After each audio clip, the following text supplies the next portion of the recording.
നമസ്കാരം. Airtel, Jio, V I തുടങ്ങിയ കമ്പനികൾ അവരുടെ റീചാർജ് നിരക്കുകൾ 12% മുതൽ 15% വരെ വർദ്ധിപ്പിക്കുന്നുണ്ട്. അത് നമ്മളെല്ലാവരും അറിഞ്ഞാണ്. അത് എന്ന് വർദ്ധിപ്പിക്കുമെന്ന് സംബന്ധിച്ച് കമ്പനി അതിനുള്ളൊരു ഡേറ്റ് പുറത്തു വിട്ടിട്ടില്ല.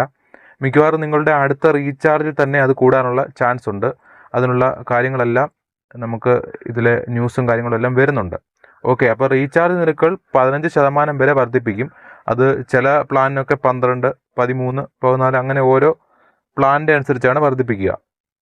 പിന്നെ കഴിഞ്ഞ മാസം ഏറ്റവും കൂടുതൽ വരിക്കാരെ നേടിയത് എയർടെല്ലാണ്.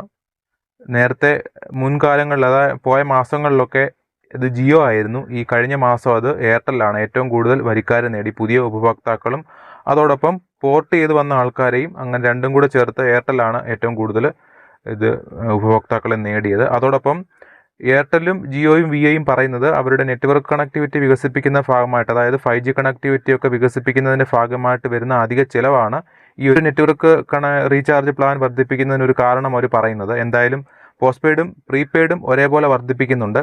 അപ്പോൾ ഇതിനകത്തിൽ ഞാൻ ഏകദേശം ഇതിൻ്റെ കാര്യങ്ങളൊന്ന് പറഞ്ഞുതരാം.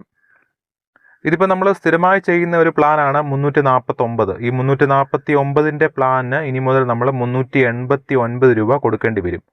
നമ്മൾ ഏറ്റവും കൂടുതൽ ആൾക്കാർ ചെയ്യുന്ന ഒരു പ്ലാനാണ് 349. ഈ 349 3 കമ്പനിക്കും പ്ലാനുകളുണ്ട്. 349 അൺലിമിറ്റഡ് 5G കിട്ടുന്ന പ്ലാനാണ്.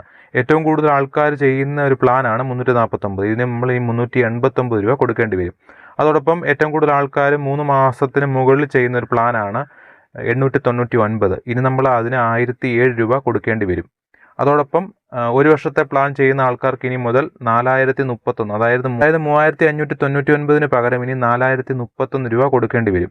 ഇങ്ങനെയാണ് റീചാർജ് പ്ലാനുകൾ വർദ്ധിപ്പിക്കുന്നത്. എല്ലാ പ്ലാനിൻ്റെയും ഇതിനകത്ത് ഞാൻ ചെയ്തിട്ടില്ല. നേരത്തെ ഞാനൊരു വീഡിയോ ചെയ്തിട്ടുണ്ട്. അപ്പോൾ വരും ദിവസങ്ങളിൽ കൂടുതൽ അപ്ഡേറ്റുകൾ നമുക്ക് കിട്ടുന്നതായിരിക്കും. അതനുസരിച്ച് വീഡിയോ ചെയ്യുന്നതായിരിക്കും. നിങ്ങളുടെ അഭിപ്രായങ്ങൾ കമൻറ്റായി അറിയിക്കുക. നിങ്ങൾ ഇതിനകത്ത് ഏത് പ്ലാനാണ് റീചാർജ് ചെയ്യുന്നതെന്ന് കമൻറ്റായി അറിയിക്കുക. നമുക്ക് മറ്റൊരു വീഡിയോ ആയിട്ട് ഉടനെ കാണാം. ബൈ.